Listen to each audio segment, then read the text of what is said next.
আচ্ছা সবাই বলুন তো আমরা মেয়েরা কেন এত অবহেলিত? সব জায়গাতে জামাই আদর, জামাই চপ, জামাই পিঠা, জামাইয়ের জন্য এটা সেটা করে। কেন বউদের জন্য বা মেয়েদের জন্য এগুলো করা হয় না? আমাদের সমাজে ছেলে মানেই মাথা। আসলে ছেলেদেরকে বিশেষভাবে আপ্যায়ন করা হয় ছেলে হিসাবে। এই ছেলেটা একটা মেয়েকে যখন বিয়ে করে নিয়ে যায়, মেয়েটাকে একেবারেই মূল্যায়ন করা হয় না। আর ছেলেটা পায় জামাই আদর। সে যাই হোক, আজকে মেয়ের মাদের জন্য একটা শরবতের রেসিপি দেখাবো প্রত্যেকেই। তার মেয়েকে এভাবে একটা শরবত তৈরি করে খাওয়াবেন তো। এখানে আমি শরবত বানাবো। শরবতের জন্য কাজু বাদাম, কাঠবাদাম, পেস্তা বাদাম, কিশমিশ ভালোভাবে ধুয়ে আধা ঘন্টার জন্য ভিজিয়ে রেখেছিলাম। আগে থেকে জাল করে রাখা দুধ, কনডেন্স মিল্ক আর গুঁড়া দুধ দিয়ে এখন আবার ভালোভাবে মিশিয়ে নিব।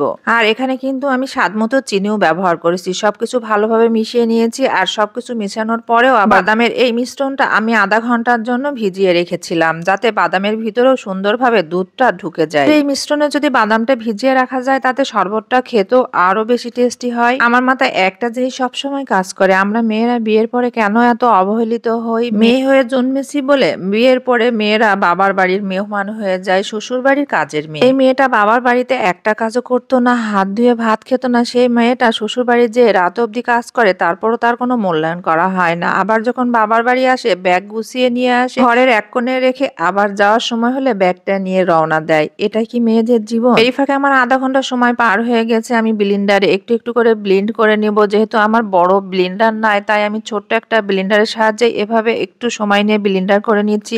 আপনারা বড় ব্লেন্ডার থাকলে একবারে এটা ব্লেন্ডার করে নিয়েন। আর একেবারে মিহি ব্লেন্ডার করা লাগে না বাদামের এই শরবতটাতে। বাদামটা যদি একটু দানা দানা থাকে তাহলে কিন্তু খেতে বেশি ভালো লাগে। আপনারা বাসায় রমজানে একবার হলেও ট্রাই করবেন। যে কোনো মেহমান বলেন, মেয়ের জামাই, শ্বশুর, বৌমা, যাকেই খাওয়াবেন সেই আপনার প্রেমে পড়ে যাবে। এমন দারুণ মজার একটা শরবতের রেসিপি হলে মন জয় করা যায় সহজে। শরবতটাতে আমি কোনো প্রকার পানি ব্যবহার করিনি। এখানে আমি কিছুটা আইস কিউব দিয়ে দিয়েছি, আর উপর থেকে কাজু বাদাম গ্রেট করে নিয়েছিলাম সেটা দিয়ে দিচ্ছি। এইটা দিলে আরো বেশি টেস্টি হবে। এখন সবকিছু ভালোভাবে মিশিয়ে নিয়েছি, আর এখন ডেকোরেশন করেও আপনাদের দেখিয়ে দিচ্ছি। প্রথমে গ্লাসের মধ্যে কিছুটা আইস কিউব দিয়ে উপর থেকে দিয়ে দিচ্ছি বাদামের শরবত। আমার এই শরবতের রেসিপি দেখে ছেলের মায়েদের প্রশ্ন উঠতে পারে, আমরা কি ছেলেকে শরবত করে খাওয়াবো না? অবশ্যই, আপনার ছেলে হোক মেয়ে হোক উভয়কে সমান চোখে দেখবেন, আর খাবার হোক কাপড় চুপড় হোক সমানভাবে ভাগ করে দেবেন, কারোর জন্য কম বেশি না হয়। মেয়ে বলে কাউকে অবহেলিত করবেন না। ছেলে কিংবা মেয়ে দুজনকেই সমানভাবে মানুষ করতে পারলে দুজনেই আপনাকে ভালোবাসবে, সম্মান করবে। আর আমি ডেকোরেশন করে নিয়েছি এটা উপর থেকে কিছুটা কাজু বাদাম গ্রেট করা দিয়ে, আর কনডেন্স মিল্ক। এই জায়গাতে আপনারা আইসক্রিমও ব্যবহার করতে পারেন, তবে কনডেন্স মিল্ক দিয়ে আমি আবারও